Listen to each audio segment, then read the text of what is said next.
अस्सलाम वालेकुम dear students, मैं हूं आपका सब्जेक्ट टीचर मोहम्मद अजीम। आज हमारा लेक्चर होगा लेक्चर नंबर 5। अदर्सुल अव्वल हमने अलिफ भी पढ़ा, जी बा भी पढ़ा और आज हम जीम पढ़ रहे हैं। तो लेक्चर नंबर 5 सूरतुल अनफाल आयात जो है ना 20 से लेकर 28 तक है। इन आयात को बिस्मिल्लाहिर्रहमानिर्रहीम इन आयात को जो है ना आप पढ़ेंगे और पढ़ने के बाद आप इसका अच्छे तरीके से तर्जुमा जो है ना देखेंगे। तर्जुमा देखने के बाद जो सवाल आपको मिल रहे हैं वो हैं कि शरत दवाब से क्या मुराद है और इस आयत में इन आयात में ख़यानत से क्या मुराद है।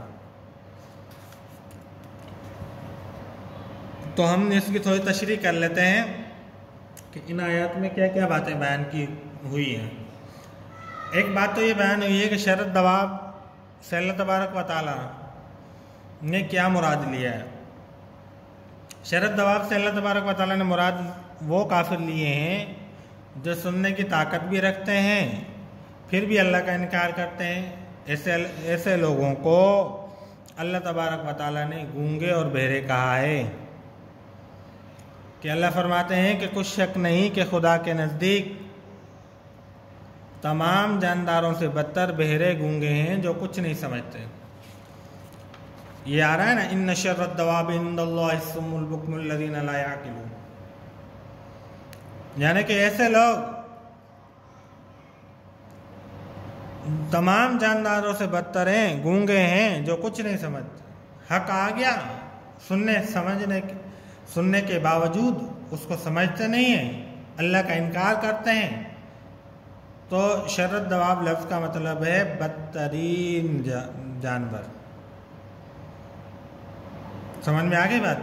शरत दवाब से क्या मुराद है? बदतरीन जानवर। और उससे मुराद क्या है? मुराद वो काफिर हैं जो सुनने की ताकत रखते हुए भी अल्लाह का इनकार करते हैं। ऐसे लोगों को अल्लाह तबारक व तआला ने गूंगे और बहरे कहा है। दूसरा है कि खयानत। दूसरा सवाल सानी नजर आ रहा है, इन आयत में खयानत से क्या मुराद है? तो इन आयत में जो खयानत से मुराद है वो आप इस आयत से समझ लें। यह आपको आयत नजर आई है, ए ईमान वालो, न तो खुदा और रसूल की अमानत में खयानत करो न अपनी अमानतों में खयानत करो और तुम इन बातों को जानते हो।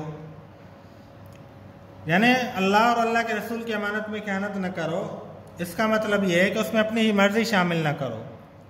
तमाम अहकामात में उसी तरह अमल करो जिस तरह करने का हुक्म दिया है, न किसी अमल में कमी करो न ज्यादती करो।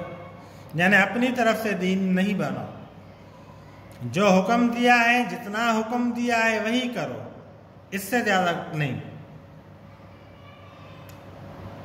और दूसरी बात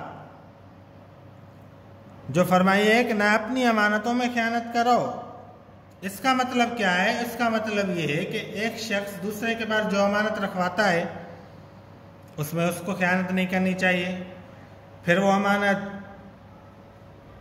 राज भी हो सकती है, किसी को जो है ना कोई राज की बात बता दें तो ये भी जो है ना एक अमानत है।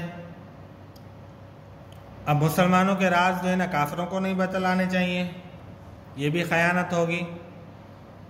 अगर मुसलमानों की बातें काफिरों को बता दें जंग के मौके पर या दूसरे मौके पर तो मुसलमानों को वो नुकसान देंगे। तो फिर आप जो है ना खयानत करने वाले बन जाएंगे मुसलमानों के साथ। और दूसरी बात यह कि आपने ये जो बात सुनी होगी किसी मजलिस में सुनी होगी और हदीस मुबारक में आता है जिसका मफ़हूम मुबारक ये है कि अल मजालिस बिलामान है।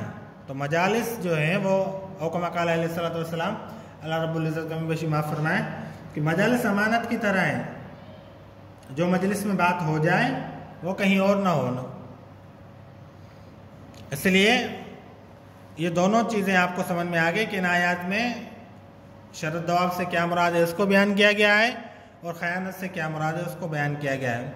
अब आप लोगों का होमवर्क है पेज नंबर 19 पे, ये अल्फाज मानी नज़र आ रहे हैं आपको, अल्फाज मानी और सवाल अव्वल और सवालुस सानी।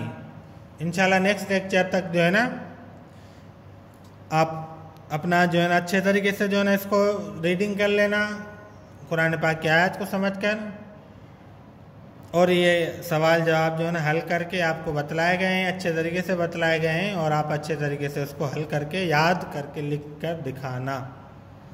तब तक के लिए अल्लाह हाफिज़, अस्सलाम वालेकुम।